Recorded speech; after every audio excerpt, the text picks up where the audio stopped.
The gym can be intimidating, right? You're surrounded by fancy equipment and fit bodies that make you feel confused and uncomfortable. Well, what if you could get a great workout and transform your body with zero equipment using 3 simple exercises? The good news is, that's exactly what you'll learn in this video.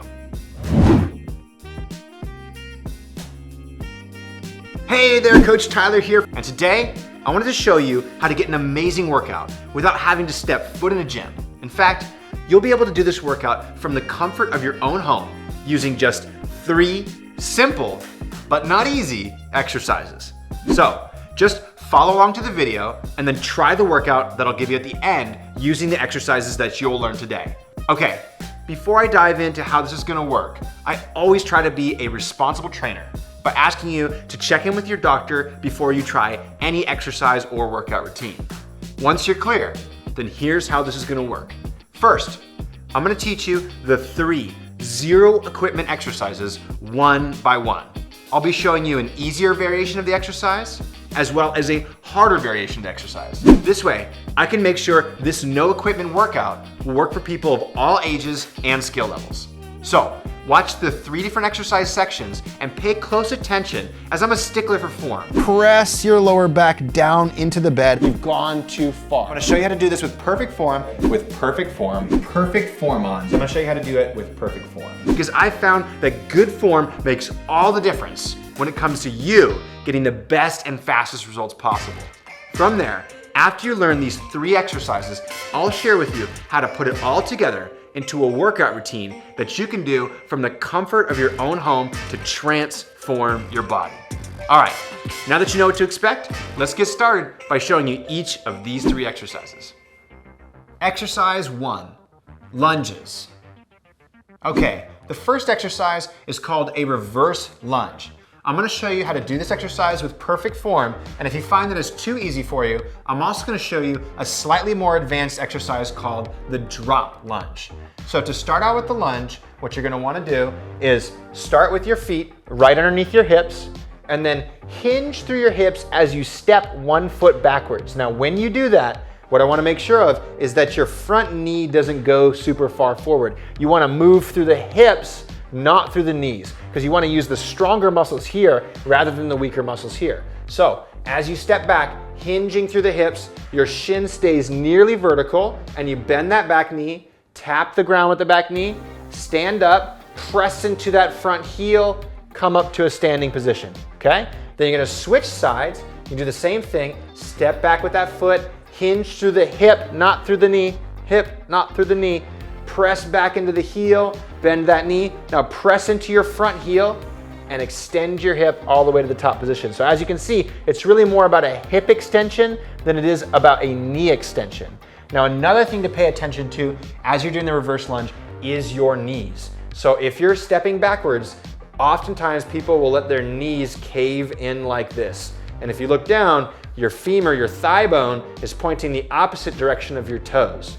When you do this, you put a ton of pressure in your knees. So as you're doing the reverse lunge, you wanna make sure that your knee and your toes are always going the same direction, especially as you switch sides, really thinking about that front foot, knee and toes going the same exact direction. Now, one final thing is inhale as you step back and give me a nice exhale as you press into that front heel as you stand up. It's gonna give you a little bit more strength, power, it's gonna make your muscles work a little bit tighter, which is gonna make this movement safer for you. Now, if you think you can do 10 reverse lunges on each side without too much effort, then move on to the next variation of the lunge, which is called the drop lunge, which is slightly more difficult. All right, for the harder variation called the drop lunge, you're gonna have all the same cues as for the reverse lunge, only this movement's gonna move quite a bit faster. So for this one, you're gonna stand with your feet right underneath your hips, just like the reverse lunge, but instead of slowly stepping back, you're gonna step your back foot back and your front foot forward, almost like you're just letting your legs drop out from underneath you, and you're gonna land towards the bottom of a lunge like this. So it's gonna come down, and then you're gonna stand back up and hop to the middle position. Then you're gonna come down, stand back up, hop to the middle position. Same thing, inhale, as you go down, see everything looks nice and good, shins nearly vertical, still behind the toes, weights in the heel there. Exhale as you stand back up, and you're gonna rotate from side to side as quickly as you feel comfortable. Now this is a very explosive movement, can be very challenging, so make sure you do every single rep with perfect form. If you find yourself losing form, then just go back to the reverse lunges and do those ones instead. Once you pick whether you're gonna do reverse lunges or drop lunges, then move on to exercise 2. Okay, the second exercise you're gonna use is leg raises. And I'm gonna show you 2 different variations, an easy one called reverse crunches, as well as a slightly harder one called slightly bent leg raises. So here's how to do the reverse crunch with perfect form. To start, lie down on your back. And the most important thing you wanna do during the reverse crunch is to press your lower back into the ground the whole time.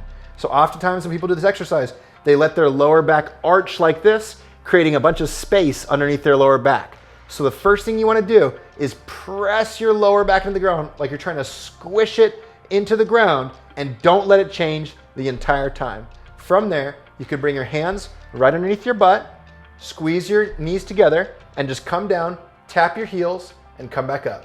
And you're gonna repeat this motion, inhaling as you go down, exhaling as you come up, and really thinking about as you go down, don't let your back arch like this, press the lower back into the ground. That's gonna activate your core muscles significantly more, and it's gonna protect your lower back at the same time.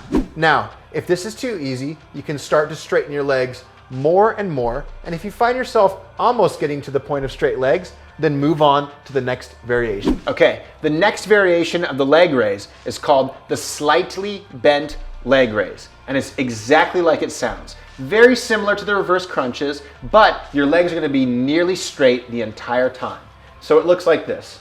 Again, coming down onto your back, pressing your lower back into the ground. That's how you know if you're ready for this exercise or not, is if you can keep your lower back in contact with the ground the entire time. Placing your hands right underneath your butt, and this time, instead of bending your knees like this, you're gonna go almost straight. You don't have to go all the way straight, but slightly bent like this. From there, come down, lower back press on the ground, tap your heels, come back up.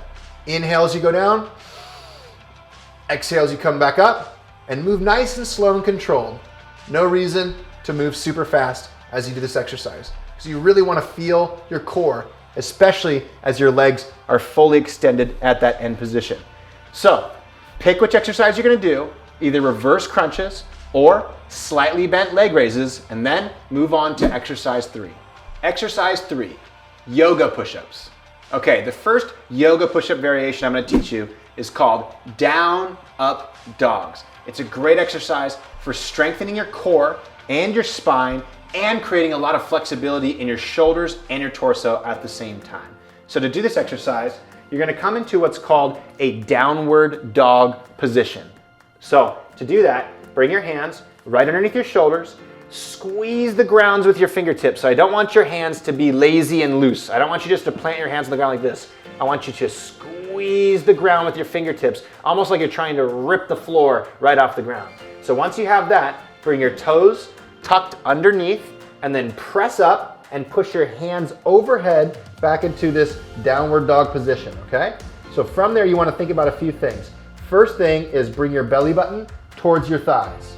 The second thing is to let your heels drop as low to the ground as possible while your legs remain straight. When you do this, you're gonna feel a big stretch in the backs of your calves and hamstrings, which is exactly what we want. Now from there, bring your hips down and your shoulders forward and come into an upward dog position where your shoulders and your toes and your core still stay active and you look up at the sky. Now right here, the mistakes people make is that they let their shoulders slump forward like this.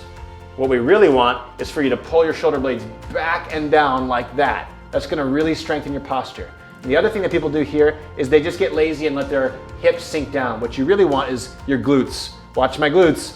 Squeeze your glutes as you do this exercise. That's gonna strengthen your spine muscles and your glutes at the same time.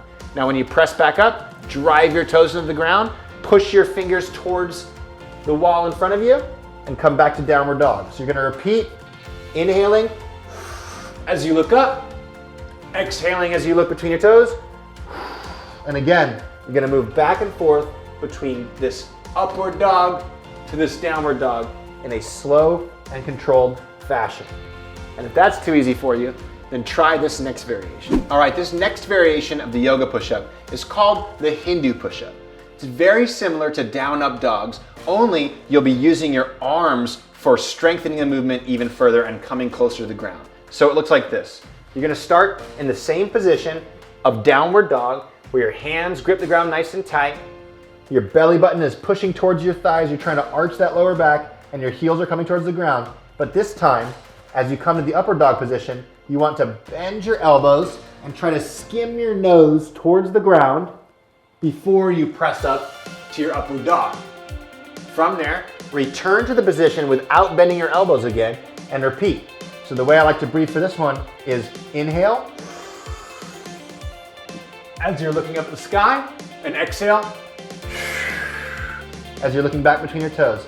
Again, slow and controlled as you try to go in as deep as you can on the Hindu push-up, and as much stretch as you can as you come back into the downward dog position. So, pick which exercise you're gonna use, either down-up dogs or Hindu push-ups, and then I'll show you how to put these 3 exercises together from the comfort of your own home. How to put this all together. All right, now that you know these 3 home exercises, let's put it together into a workout just for you. So, here's what you're gonna do.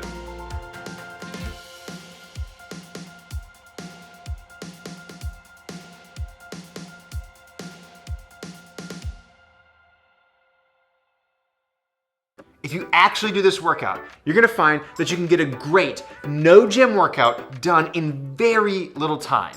And you'll feel your whole body being worked, probably better than any gym workout you've done in the past. If you enjoyed these simple exercises and you really wanna start building strength and building muscle so you can actually feel great in your body again, and so you can actually move around in real life without feeling strain, then you're gonna love the simple workouts that we create for our members over at WeShape. In order to get one of these workouts, all you have to do is click the link below, take our new client survey, and once you answer those questions, we'll create a customized follow-along workout where every single exercise in your workout is customized to your individual skill level and your current level of strength. Just go ahead and click that link below and we'll send you a customized workout for free today. Finally, since you've watched this far, you clearly like the workout that we shared with you in this video. So, would you like to be the first to get notified when we launch a new video like this? If so, make sure you subscribe to our channel and click the bell icon. When you do, it will automatically notify you when we release new videos. Also, I'd be willing to bet that you have some friends that would like to try this no gym workout routine. So, make sure to share this video with them and challenge them to do the workout along with you. Why should you share this video? Well, we found that it's always helpful to have an accountability partner. So maybe you and your friends can be accountable to each other to make sure you both follow along to this and our other workouts. Finally, I'm curious, which of the 3 exercises did you like the best? Let us know in the comments below so we know what the most popular exercise was, as we might create a video going into more detail around that topic. Thanks again for watching, and we hope you enjoyed this no gym home workout routine.